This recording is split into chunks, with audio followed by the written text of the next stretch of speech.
மதுரை சித்திரை திருவிழாவை ஒட்டி வைகை அணையிலிருந்து வினாடிக்கு 500 கன அடி வீதம் தண்ணீர் திறக்கப்பட்டுள்ளதை அண்மை செய்தியாக பார்த்துக் கொண்டிருக்கின்றோம். கூடுதல் விவரண செய்தியாளர் அசோக்குமார் வழங்க கேட்கலாம். அசோக்குமார், சித்திரை திருவிழாவை விட்டு 500 கன அடி தண்ணீர் திறக்கப்பட்டுள்ளது. கூடுதல் விவரங்களை பதிவிடலாம். ஏற்கனவே வைகை அணையில் நீர்மட்டம் குறைவாக இருக்கிறது என்ற ஒரு தகவல் வெளியான நிலையில் தற்பொழுது இந்த திருவிழாவிற்காக தண்ணீர் திறக்கப்பட்டுள்ளது குறித்தான விவரங்களையும் பதிவிடலாம். வணக்கம் ராம்குமார். உலக புகழ்பெற்ற மதுரை சித்திர திருவிழாவில் கள்ளழகர் வைகை ஆற்றில் இறங்கும் நிகழ்ச்சிக்காக ஒவ்வொரு ஆண்டும் வைகை அணையிலிருந்து தண்ணீர் திறப்பது வழக்கம். இந்த ஆண்டு 71 அடி உயரம் கொண்ட வைகை அணை நீர்மட்டம் தற்போது 33 அடியாக சரிந்துள்ளது. போதுமான நீர் இருப்பில்லாத காரணத்தால் மதுரை சித்திர திருவிழாவிற்கு தண்ணீர் திறக்க முடியுமா என்ற அச்சம் நிலவி வந்தது. மே 1ஆம் தேதி உலக பிரசித்தி பெற்ற கள்ளழகர் வைகை ஆற்றில் இறங்கும் நிகழ்வு நடைபெற உள்ள நிலையில் இருப்பில் உள்ள தண்ணீரை கொண்டு மதுரை சித்திர திருவிழாவிற்கு தண்ணீர் திறக்க முடியுமா என்று பொதுப்பணித்துறையினர் தீவிர ஆலோசனை ஈடுபட்டு வந்தனர். அணையிலிருந்து ஆற்றுப்படுகை வழியாக தண்ணீர் திறக்கப்பட்டால் கடும் வெயில், வறண்டு போன நிலம், இதன் காரணமாக தண்ணீர் செல்வதில் சிக்கல் ஏற்படும் என்பதை உணர்ந்து பொதுப்பணித்துறையினர் மாற்று ஏற்பாடுகளை ஆராய்ந்துள்ளனர்.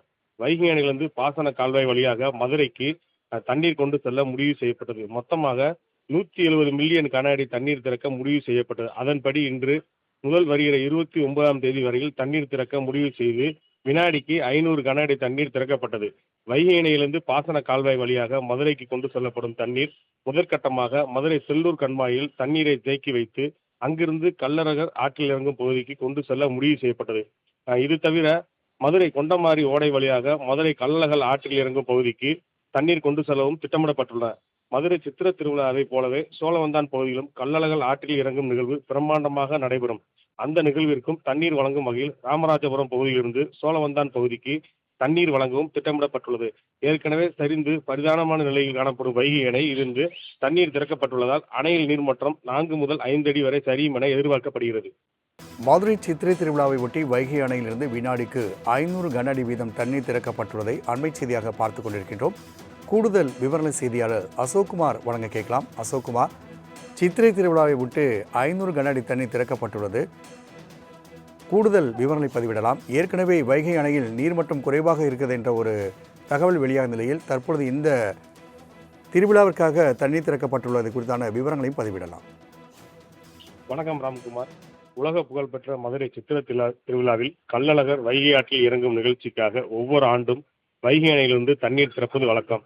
இந்த ஆண்டு 71 அடி உயரம் கொண்ட வைகை அணை நீர்மட்டம் தற்போது 33 அடியாக சரிந்துள்ளது. போதுமான நீர் இருப்பில்லாத காரணத்தால் மதுரை சித்திர திருவிழாவிற்கு தண்ணீர் திறக்க முடியுமா என்ற அச்சம் நிலவி வந்தது. மே 1ஆம் தேதி உலக பிரசித்தி பெற்ற கள்ளழகர் வைகை ஆற்றில் இறங்கும் நிகழ்வு நடைபெற உள்ள நிலையில் இருப்பில் உள்ள தண்ணீரை கொண்டு மதுரை சித்திர திருவிழாவிற்கு தண்ணீர் திறக்க முடியுமா என்று பொதுப்பணித்துறையினர் தீவிர ஆலோசனை ஈடுபட்டு வந்தனர்.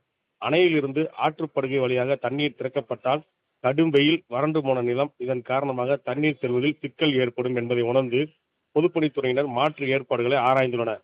வைகை அணையிலிருந்து பாசன கால்வாய் வழியாக மதுரைக்கு தண்ணீர் கொண்டு செல்ல முடிவு செய்யப்பட்டது. மொத்தமாக 170 மில்லியன் கன அடி தண்ணீர் திறக்க முடிவு செய்யப்பட்டது. அதன்படி இன்று முதல் வருகிற 29ஆம் தேதி வரையில் தண்ணீர் திறக்க முடிவு செய்து வினாடிக்கு 500 கன அடி தண்ணீர் திறக்கப்பட்டது. வைகை அணையிலிருந்து பாசன கால்வாய் வழியாக மதுரைக்கு கொண்டு செல்லப்படும் தண்ணீர் முதற்கட்டமாக மதுரை செல்லூர் கண்மாயில் தண்ணீரை தேக்கி வைத்து அங்கிருந்து கள்ளழகர் ஆற்றில் இறங்கும் பகுதிக்கு கொண்டு செல்ல முடிவு செய்யப்பட்டது. இது தவிர மதுரை கொண்டமாரி ஓடை வழியாக மதுரை கள்ளழகர் ஆற்றில் இறங்கும் பகுதிக்கு தண்ணீர் கொண்டு செல்லவும் திட்டமிடப்பட்டுள்ளன. மதுரை சித்திர திருவிழாவை போலவே சோழவந்தான் பகுதியிலும் கள்ளழகர் ஆற்றில் இறங்கும் நிகழ்வு பிரம்மாண்டமாக நடைபெறும். அந்த நிகழ்விற்கும் தண்ணீர் வழங்கும் வகையில் ராமராஜபுரம் பகுதியிலிருந்து சோழவந்தான் பகுதிக்கு தண்ணீர் வழங்கவும் திட்டமிடப்பட்டுள்ளது. ஏற்கனவே சரிந்து பரிதானமான நிலையில் காணப்படும் வைகை அணை இருந்து தண்ணீர் திறக்கப்பட்டுள்ளதால் அணையில் நீர்மட்டம் 4 முதல் 5 அடி வரை சரியும் என எதிர்பார்க்கப்படுகிறது. அசோக்குமார், தகவலுக்கு நன்றி.